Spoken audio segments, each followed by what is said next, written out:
Continuing with current electricity, we have a very simple circuit with a quote, "Look here, I have succeeded at last in fetching some gold from the sun." By the end of today's class, you will know whom we are talking about over here. So there's a simple circuit here. So we start with a video.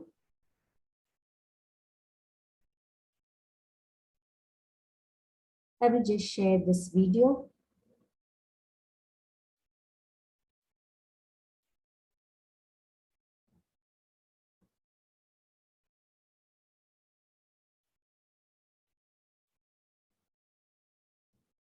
Okay. You need to record readings, so be alert and listen. Okay, this is a very simple experiment, and we are using a very small circuit here. A simple circuit. You have the cell, and here is the cell. It's a 9-volt cell, and it is connected in series across two LEDs. We need to just measure the potential drop across these three. So across the cell is VC, across the diode is blue diode is V1, and across the red LED it is V2. So we use a multimeter, and you know that we have to connect in parallel to measure the voltage. You have the positive and the negative leads here. This is the multimeter. This is the multimeter. It is adjusted to take voltage readings, and you need to record the readings. Now, here we go. So we first measure the voltage across VC. Please record from the multimeter what is VC.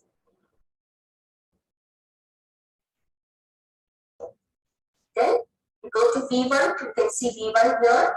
V1 across the blue LED. So plus and minus terminal. So you can see, please record the voltage 3.21. Next, the red LED. Positive and negative term. Take the reading for the voltage V2 recorded as V2 equal to 2.02 volts.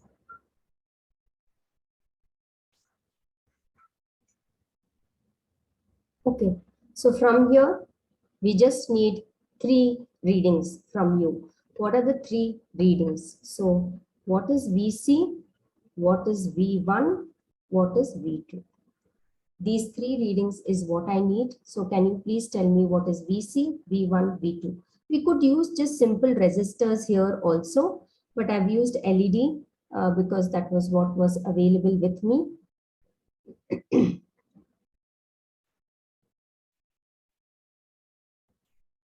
And it also shows that the circuit is complete. Only when the circuit is complete, then the LEDs will glow. So we know that the current is flowing in the circuit here. Anybody who has responded? No, nothing in the chat box. Yes. What is VC? Yeah, one message. VC is 5.29, V1 is 3.21, and V2 is 2.02. Yeah, can you repeat it once more as I recorded? VC is 5.29. Yeah. And V1 is 3.21 and V2 is 2.02. Okay, 2.02. Perfect. Yeah, thank you, Apurvi. Now, yeah, what are we trying to do with this? Now, we have found this 3 things. So what we'll do is, this is the main source. VC is the main source, fine? So it is giving out energy. It is supplying the energy for the LEDs to light up. So then this energy consumption by the first LED is 3.21, okay, in terms of volts or electron volts. And then then V2, it will be 2.02. So the connection between the potential difference V and W is equal to V into Q. So I can say that the work done, and of course when I'm measuring the energy in terms of electron volts and electron volts will be you'll be getting the same energy. So anyway, I don't want to confuse you. So just that we can give you a measure of the energy that is being consumed, right? This source is giving out energy and the LEDs are consuming the energy. Fine.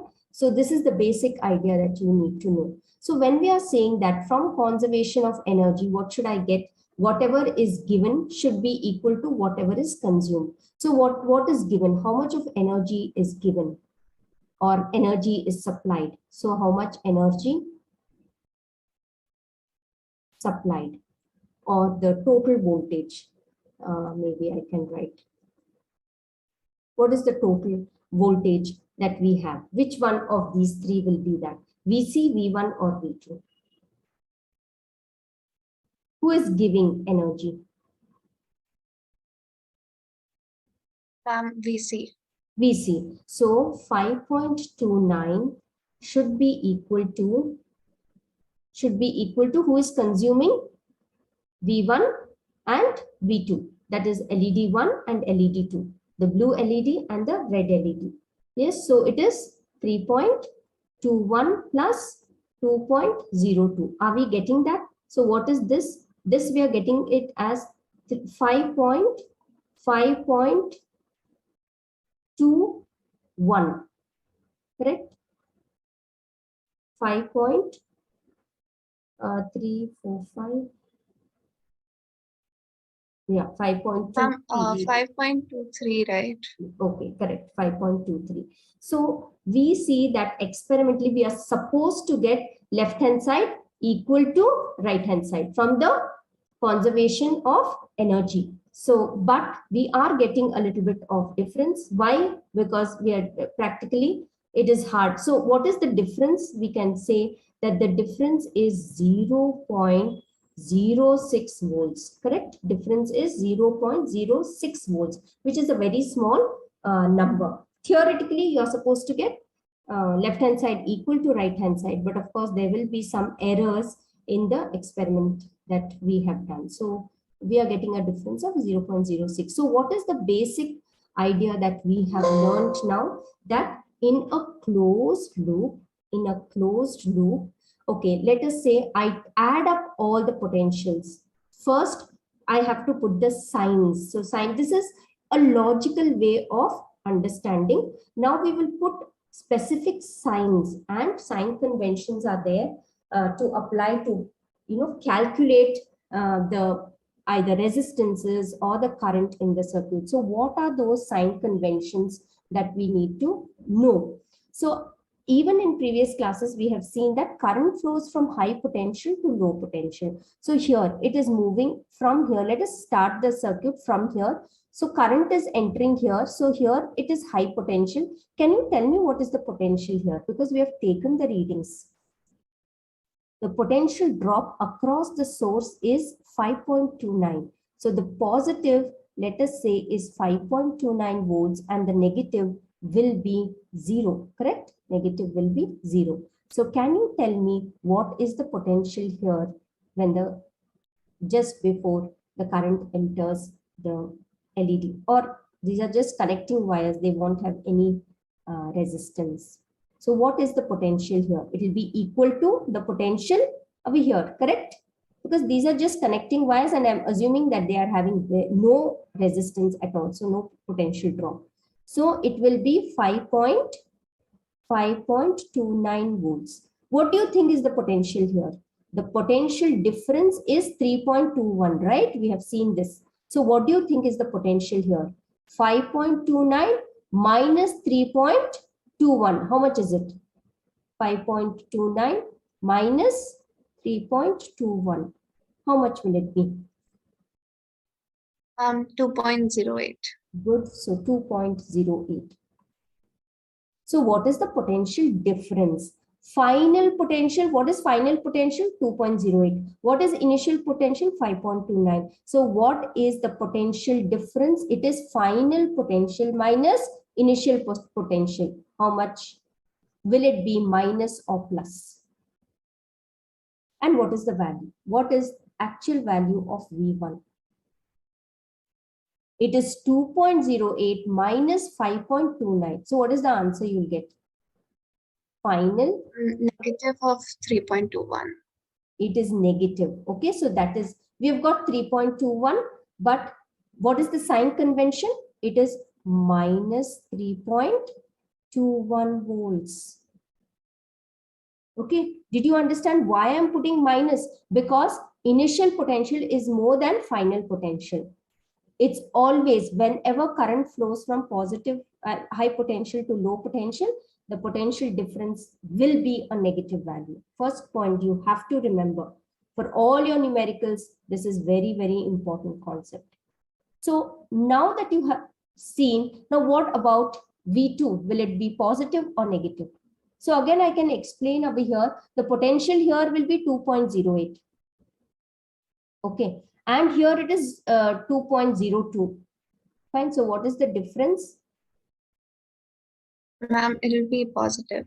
Yeah, so I have to put plus. Okay, it is plus. So here, once more, I repeat. So when we are traveling, it's moving from high potential to low potential. Plus is always high, minus is always low. So the values also I have written from, because we did an experiment. So 2.08 and this, and we are getting this value. So, but the sign is important over here. Sign is minus 3.21. And V2 also traveling from high potential to low potential. So it will be minus whatever value you get. And we see it is traveling from negative to positive. So high potential, final is high potential, initial is low potential. So it will be plus. Is this concept very clear to you? Can I move on to the next slide?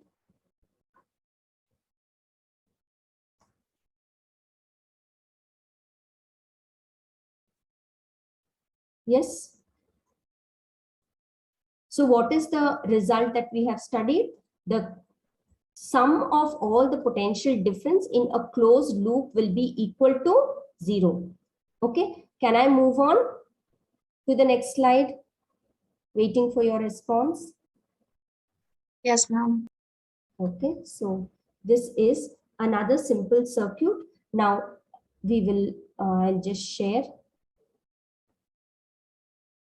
the current circuit with you. Okay, I'll be playing. Again, you need to record the readings. So continue with the second part, and we have added one more small loop to this main circuit and another red LED along with that. So here, last time we measured the potential difference. Now we are going to measure the currents. Okay, so this is junction A. This is the junction A in the real circuit, and we need to measure. There are three currents from here reaching this junction: I1, I2, and I3. So I1 is passing through the blue LED. I2 is passing through the second LED, and I3 is passing through the third LED. So, but yes, when we are measuring current, we need to connect the ammeter in series. So, here we go.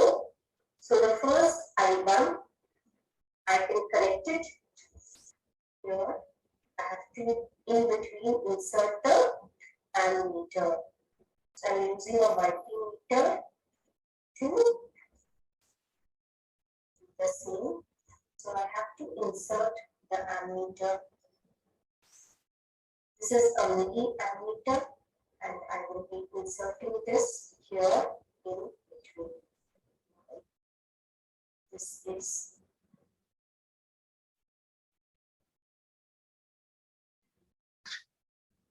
so now between this junction and this. Now this is the ammeter that we are looking out for. So I've connected over here between the blue LED and A. So this junction is A, and here is the ammeter. So you can take the readings. I think it is 33 milliamperes. When you round it up, it will be 33 milliamps. So you can just see here in the multimeter, we have changed this to DC ammeter, and this will be measuring up to 200 milliamps. So this is I1. Note down I1 as once more. Note down I1 as 34. You can take 34. 34 milliamps. So we will measure I2 again. I need to put in the ammeter in series between A and the LED. So this is between A, junction A, this is junction A, and the LED, the red LED. So the reading you can take from the multimeter, it is around 50 milliamps.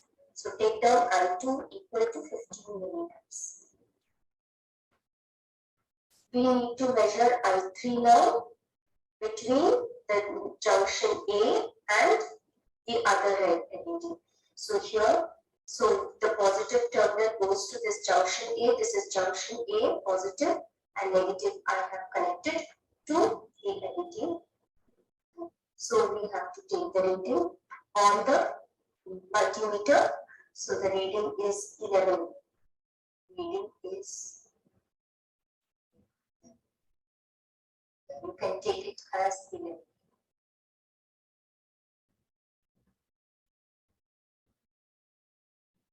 Okay, so here we are taking current readings, right? So we are taking a junction there. This is the junction A,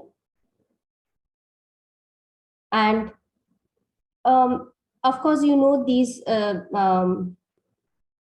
circuit components. So this is the LED, and we have to connect ammeters in series. So the negative, so this is the negative and positive terminals. So that's how we are going to put it to the ammeter. Even if you're interchanging, you'll get a different sign, but I will be teaching you again sign conventions. So the magnitude of that is important. Fine, I will teach you the sign conventions now. So we are measuring, this is a junction. We are measuring all the currents in the junction, the current entering as well as the current leaving. Okay. So first for that, can you just tell me how much is I1, I2, and I3?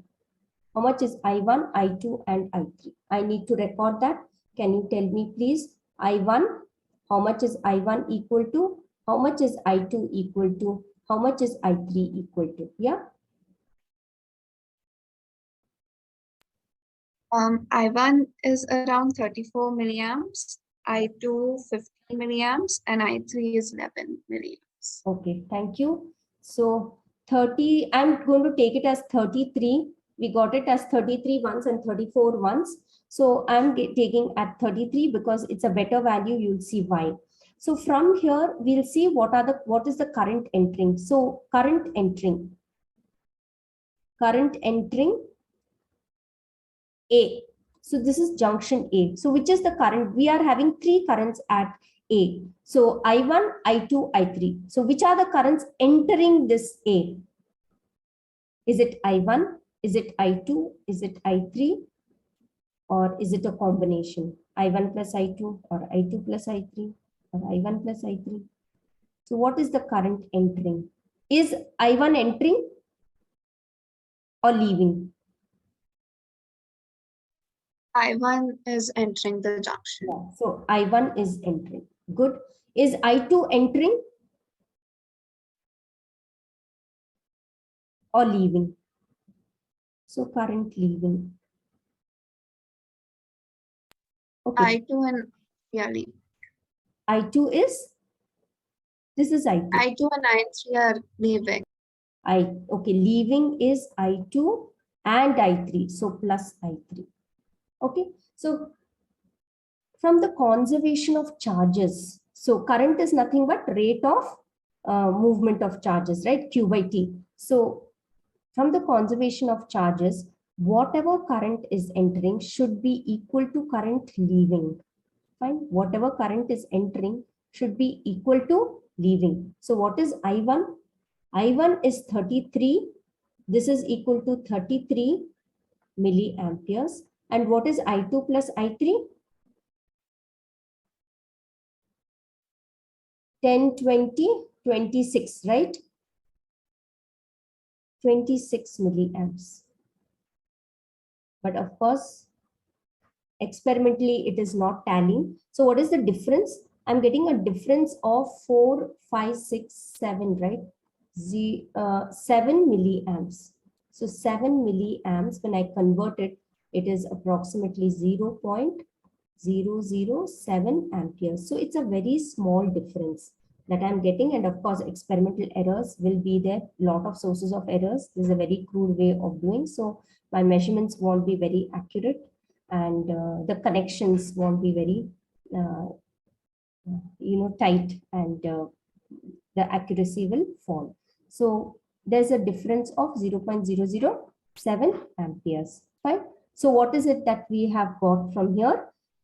Always at a junction, current entering should be equal to current leaving. So this is what from the two experiments, what is it? The sum of all voltages around any closed loop in a circuit must be equal to 0. All the potential drops in a circuit should be 0, and the current entering a node or a junction should be equal to current flowing out. So this is a very, very, very important outcome to study and analyze circuits and to get the output. Fine, we'll see in numericals the applications of this. So this was first formulated by Kirchhoff. His name is pronounced as Gustav Kirchhoff. Gustav Kirchhoff. Okay, and this was way back in 1845 that he, and he was still a student when he discovered this. And later, with, of course, his Kirchhoff's laws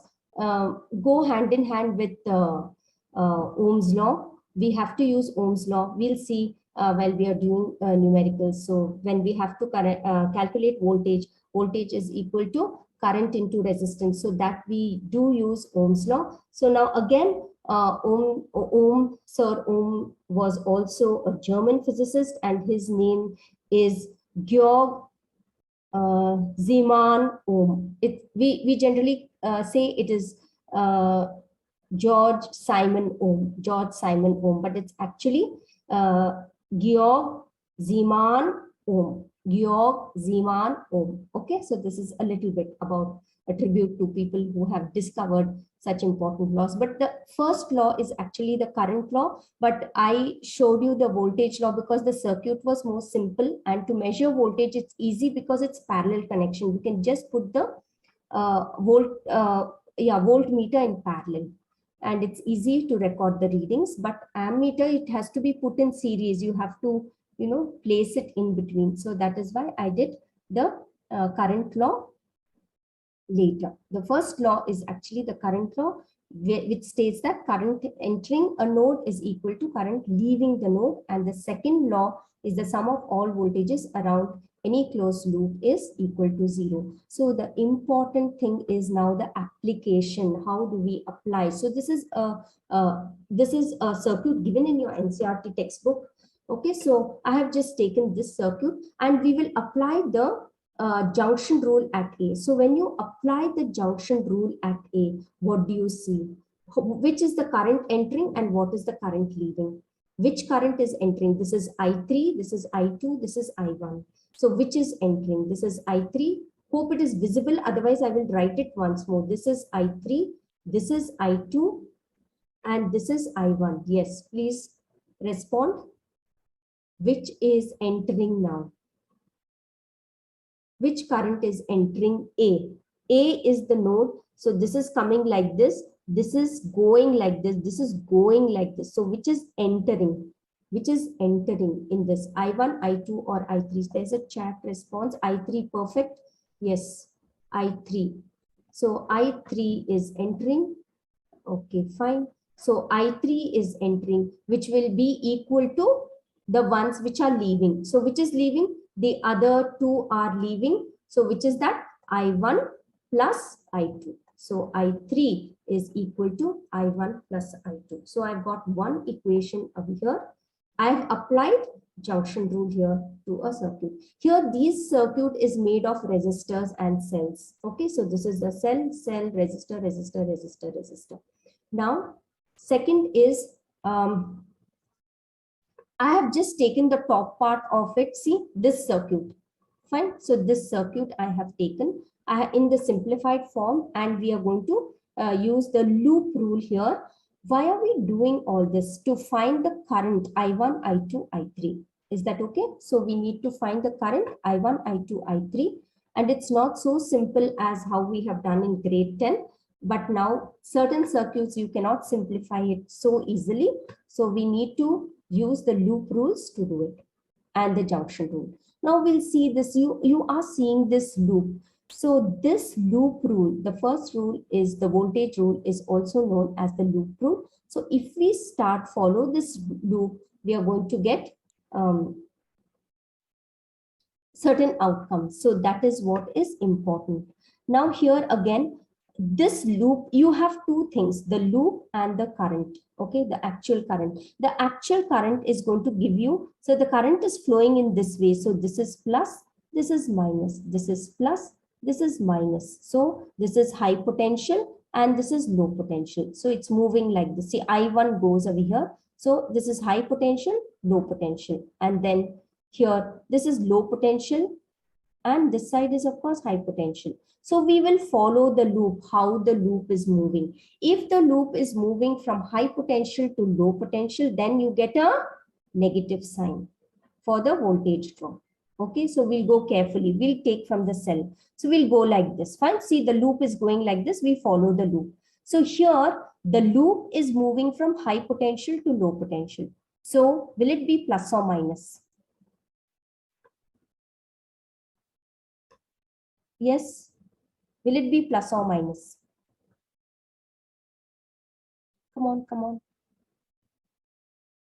Yeah, I have chat 2, 3. Negative. Yes, very good, very good. So it will be minus. So I need to write it as minus. So minus, and how much? What is the voltage drop? Current is I3. Resistance is 1 ohm. So current into resistance. So 1 into I3 is I3. Fine. So I come over here. Again, look at the loop. It is flowing like this. So if the loop is going from high potential to low potential, again it is negative, but how much? 40 I3. This is again I3. Okay, 40 I3. Then look at this. The current is changing from here because this is only part of the circuit I have taken. So here, this is I1. So I1 is flowing from, this loop is also going like this, and this loop is going from positive to negative. So again, it is minus, and it is how much this time? 30 I1. The current flowing is I1. Then I come back here and look at the loop. It is traveling from negative to positive. So this is plus 45 volts. So I can further simplify this. This is 40 plus 1. So minus 41 I3 minus 30 I1 plus 45. Sorry, I'll remove this volts, is equal to 0. Fine. The potential difference across any loop is equal, in a closed loop, the sum of it is equal to 0. Kirchhoff's second loop law. So is this clear? Then we move on to one more circuit. Now this circuit is the whole circuit. I've removed the middle part. There's actually a middle part here, which I've removed, and we are going to see this loop. Okay. So now this whole loop, again, I'm assuming this loop direction. You can take it. So this is anti-clockwise. You could take it clockwise also, anything. So I will start from here, from down, from the cell. So I will just write down this current entering will be positive. This is negative. So current over here entering positive, negative. When I'm giving positive, negative, I should not take the loop direction. I should take the current in the branch. Okay. Now look at this. So this current is moving like this. So this will be positive, this will be negative. Correct? from high potential to low potential, it is going to move. Now, coming back, and of course, this is, pause. This is high potential. This is, for the cell. This is plus, this is minus. Now we'll follow this loop. So follow from here. So what is the current over here? I2. And the loop is moving from positive to negative. Look at the loop direction. It's moving like this. It's moving from high to low. So it will be negative minus 1 into what is the current? I2. 1 into I2, which is I2. Okay. So the loop is going like this. Again, it is going from positive to negative. So it is minus 20 I2. Current is I2 over here also. Then it goes like this. The loop is going, look at this. The loop is going from negative to positive. So when it's going from negative to positive, then this will be higher value and this will be lower value. So it will be plus 30 I1. What is the current? I1 is equal, then again, the loop, it is going like this, and I have to still come here. Okay. So here, look at the current. Look at this current. It is moving from negative to positive again. So final is high, and this loop is also, of course, moving in this direction. Loop and current is the same. So when I see the loop, it's moving from low potential to high potential. So whenever this is done, it's going to be plus 80 is equal to 0. So again, rearranging the terms, I'll get 30 I1 minus 21 I2 plus 80 equal to 0. Okay. Fine. So then now finally, what are the 3 equations that we are having? I can write down. First is I3 is equal to I1 plus I2. Then this is equation 1. This will be equation 3. Equation 2 is on the previous slide. So which I'm going to write down, minus 30 I1. Okay. And minus 41 I3. And plus 45 is equal to 0. This is equation 2. And equation 3 is minus 30 I1 minus 21 I2 plus 80 equal to 0. This is generally not, you'll get complicated numbers, but you could solve. You have 3 equations and 3 unknowns. You can solve this and get back in the next class. Okay. So what have we studied today? Kirchhoff's first law and the second law.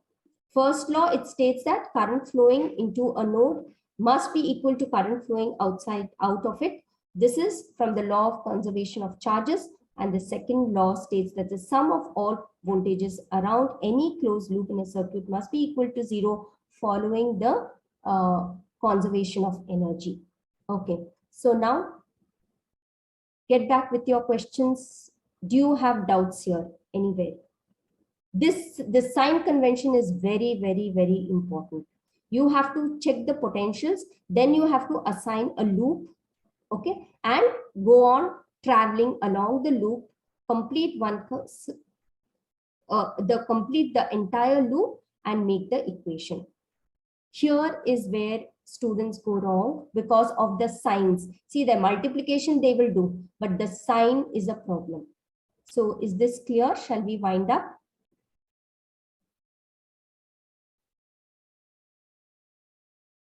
Any doubts?